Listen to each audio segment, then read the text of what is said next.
अशोक सराफ यांनी महाराष्ट्रातल्या हिंदी धोरण वादावर बोलण्यास नकार दिला, तर दुसरीकडे प्रशांत दामले यांनी सुद्धा आनंदाच्या दिवशी तो वाद का काढता म्हणून बोलण्यास नकार दिलाय।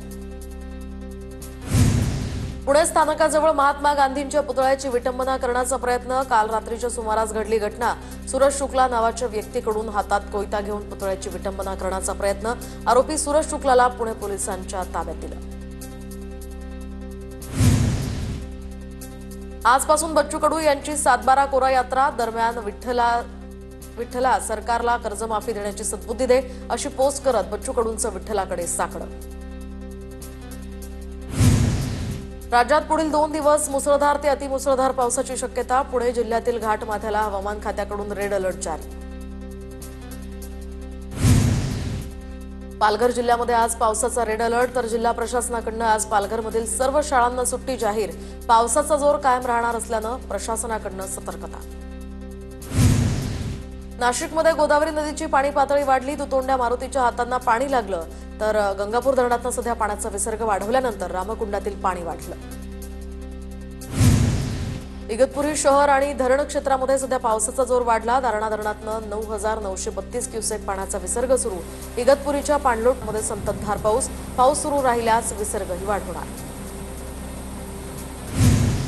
नाशिकमधील भावली धरणाच्या पाठोपाठ धाम धरण सुद्धा भरलं। मागील वर्षीच्या तुलनेमध्ये 21 दिवस अगोदरच हे धरण भरलं। दरम्यान धरणाच्या सांडव्यावरून सध्या विसर्ग सुरू। नाशिकचं गंगापूर धरण 60% जास्त भरलं। गंगापूर धरणातील पाण्याचा विसर्ग आता वाढवला। गंगापूर धरणातून 5,186 क्युसेकनं विसर्ग सुरू। कोयना धरणाच्या पाणी पातळीमध्ये झपाट्यानं वाढ, तर धरणाच्या पायथ्याशी वीजगृहाचं दुसरं युनिट सुरू करण्यात आलं असून या ठिकाणी नदीपात्रात 1,050 क्युसेक पाण्याचा विसर्ग। नदीकाठच्या गावांनाही सतर्कतेचा इशारा। धुळ्यातल्या पांजरा, मालनगाव, जामखेड, लाठीपाडा ही धरणं सुद्धा भरली, तर जोरदार पावसामुळे धरणाच्या पाणी पातळीत मोठी वाढ। शेतकऱ्यांना मात्र दिलासा। जळगाव शहरासह जिल्ह्याच्या अनेक भागांमध्ये दुपारपासूनच पावसाचा जोर वाढला। शेतकऱ्यांना मोठा दिलासा। मुसळधार पावसामुळे जळगावातील रस्ते जलमय, महामार्गालगतच्या सखल भागात मात्र पाणीच पाणी। वसई विरारमध्ये मध्यरात्रीपासून पावसाची विश्रांती। काल दिवसभर पडलेल्या पावसामुळे सखल भागात पाणी साचलं होतं। लोकल आणि शहरातील वाहतूक व्यवस्था सकाळी सुरळीत। वाशिम जिल्ह्यामध्ये जोरदार पाऊस। हवामान खात्याकडून 3 दिवस जिल्ह्यामध्ये मुसळधार पावसाचा इशारा। प्रशासनाकडून नागरिकांना सतर्क राहण्याच्याही सूचना।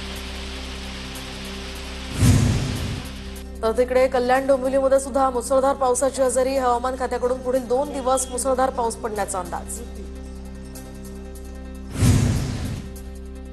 पालघर जिल्ह्यात मुसळधार पाऊस सुरू आहे। दरम्यान सूर्या प्रकल्पाच्या धामणी धरणाचे 5ही दरवाजे उघडले। धामणी आणि कवडास या धरणांमधून सूर्या नदीमध्ये 40,000 क्युसेकनं पाण्याचा विसर्ग। सूर्या नदीच्या पाणी पातळीत मोठी वाढ। नदी काठावरील गावांनाही सतर्कतेचा इशारा। हिमाचल प्रदेशात ढगफुटीनं पुन्हा नुकसान, तर ढगफुटीमुळे भूस्खलन होऊन नकरोड चांजू या मार्गावरील पूल वाहून गेलाय। आसपासच्या 4 गावांच्या शेतीचंही मोठ्या प्रमाणात नुकसान। सरपंच संतोष देशमुख हत्या प्रकरणाची आज बीडच्या विशेष मकोका कोर्टामध्ये सुनावणी। वाल्मिक कराडच्या निर्दोष मुक्तीच्या अर्जावर सुद्धा युक्तिवाद पूर्ण। आज कोर्टाकडून निर्णय दिला जाणार। चार्ज फ्रेम होण्याची सुद्धा शक्यता। प्रहारच्या शिक्षक संघटनेचं 18 जुलैला विधान भवनासमोर आंदोलन। निवडणूक आणि जनगणनेचं काम शिक्षकांना अनिवार्य केल्यामुळे शिक्षकांमध्ये नाराजी। अतिरिक्त कामांमुळे शिक्षकांच्या मानसिक आरोग्यावर परिणाम होत असल्याचं शिक्षकांचं म्हणणं। मनसेच्या आंदोलनाची आशिष शेलार यांच्याकडून पहलगाम हल्ल्याची तुलना। पहलगाममध्ये धर्म विचारून निष्पाप हिंदूंना गोळ्या झाडल्या, आता इथे निष्पाप हिंदूंना भाषा विचारून चोपलं जात आहे। मंत्री आशिष शेलार यांचं वक्तव्य। पहलगामचे दहशतवादी तुमचे कोणी होते का? कसे पळून गेले? ठाकरे गटाच्या किशोरी पेडणेकर यांचे आशिष शेलार यांना सवाल। अमराठी माणसांवरचा अन्याय भाजप खपवून घेणार नाही। हिंदूंना चोपण्यात तुम्हाला आनंद मिळतोय, हे भाजप महाराष्ट्र पाहतोय। दरम्यान भाजप नेते आशिष शेलार यांचं वक्तव्य। महाराष्ट्र एकत्र येतोय तर मग काही जणांचा जळफळाट होणारच। आदित्य ठाकरेंकडून आशिष शेलार यांच्या टीकेला प्रत्युत्तर। तर महाराष्ट्र एकत्र आल्यामुळे महाराष्ट्र द्वेष्ट्यांच्या पोटात दुखतंय। आदित्य ठाकरेंची भाजपवर टीका। ठाकरेंच्या भाषणाला रुदालीची उपमा देत फडणवीसांकडून टीका, तर फडणवीस आणि शिंदेंनी राज्यभर लढण्याचे कार्यक्रम आता सुरू करावेत, राऊतांचा पलटवार. आशिष शेलार यांना सांस्कृतिक मंत्री म्हणावं की असांस्कृतिक म्हणावं, आशिष शेलार यांचं वक्तव्य मुख्यमंत्र्यांना मान्य आहे का, प्रकाश महाजनांची टीका. मनसे नेते संदीप देशपांडेंचा महायुतीच्या नेत्यांवर निशाणा, महायुतीच्या नेत्यांचा एकत्र फोटो पोस्ट करत देशपांडेंचा हल्लाबोल, सत्तेसाठी एकत्र आलेले बंधू या टीकेला पोस्ट करत जोरदार प्रत्युत्तर. कोंढव्यातील अत्याचार प्रकरणामध्ये धक्कादायक माहिती समोर, स्प्रेचा वापर झाल्यानं पुरावे या संदर्भात कोणतेही नाही, तरुणानं मी परत येईल असा मजकूर लिहिल्याचा दावा सुद्धा खोटा ठरल्याची पुणे पोलिसांची माहिती, पोलिसांकडनं तरुणी आणि आरोपीची समोरासमोर चौकशी. अहमदपूर ते मुंबई मंत्रालयापर्यंत शेतकरी सहदेव होनाळे यांची खांद्यावर नांगर घेऊन पायी यात्रा, सरकारनं शेतकरी कर्जमाफी करावी यासाठी होनाळे यांची ही यात्रा. देशात गरीब वाढत चालले आहेत आणि काही श्रीमंतांच्या हातात संपत्ती येत चालली आहे. नितीन गडकरी यांच्याकडून चिंता व्यक्त, तर अर्थव्यवस्थेचं केंद्रीकरण होता कामा नये, संपत्तीचं सुद्धा विकेंद्रीकरण व्हायला हवं या ठिकाणी अशी भूमिका नितीन गडकरी यांनी मांडली आहे. मतदार याद्यांमधील घोळावर काँग्रेसनं समिती नेमली, मतदार संख्येवर फोकस करणार पृथ्वीराज चव्हाणांची माहिती. नांदेडची मालकी गाजवली, त्यांनी सगळ्या जागा बिल्डरच्या घशात घातल्या, नाव न घेता आमदार प्रतापराव चिखलीकर यांची अशोक चव्हाणांवर टीका. नांदेडमध्ये महायुतीत धुसफूस वाढली, आमदार चिखलीकर यांचा अशोक चव्हाणांवर हल्लाबोल. शरद पवार आज अलिबागच्या दौऱ्यावर, पीएनपी नाट्यगृहाच्या नूतनीकरणाच्या शुभारंभाच्या उद्घाटन सोहळ्याला उपस्थित राहणार. 15 जून 2022 रोजी अचानक लागलेल्या आगीमध्ये जळालेलं पीएनपी नाट्यगृह पुन्हा उभं राहिलंय. पुण्यातील धनकवडी चव्हाण नगरमधील 3 हत्ती चौकातनं आता निर्मल पार्ककडे जाणाऱ्या रस्त्यावर स्ट्रीट लाईट पडले, अचानक खांब पडल्यामुळे मोठा स्फोट, तर रस्ता पूर्णपणे बंद झाला होता. नंदुरबारमध्ये वातावरण बदलामुळे सर्दी, खोकला, ताप आणि फ्लूच्या रुग्णांमध्ये वाढ, तर सरकारी दवाखान्यांचं खासगी रुग्णालयात रुग्णसंख्या वाढली. परभणीच्या गंगाखेडमधील वडवणी ते कातरवाडी या रस्त्याचं काम ग्रामस्थांनी थांबवलं. आमदार रत्नाकर गुट्टे यांनी रस्त्याचं काम थांबवल्यानंतर गावाला भेटही दिली, तर ग्रामस्थांच्या चर्चेनंतर रस्त्याचं काम पूर्ववत. नाशिकमध्ये अंत्यसंस्कारासाठी प्लास्टिकचा आधार घेण्याची वेळ, स्मशानभूमीला शेड नसल्यामुळे मृतदेहाची अवहेलना. जांभूळपाडा गावातली घटना, प्रशासनाकडे आता लक्ष देण्याची मागणी.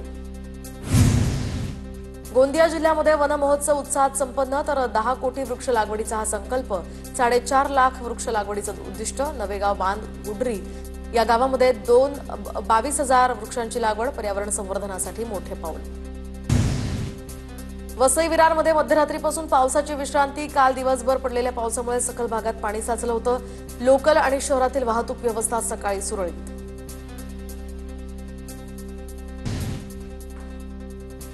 मुंबईमध्ये आज डबेवाल्यांची सेवा बंद राहणार, मुंबईचे डबेवाले विठ्ठलाच्या दर्शनासाठी पंढरपुरात दाखल.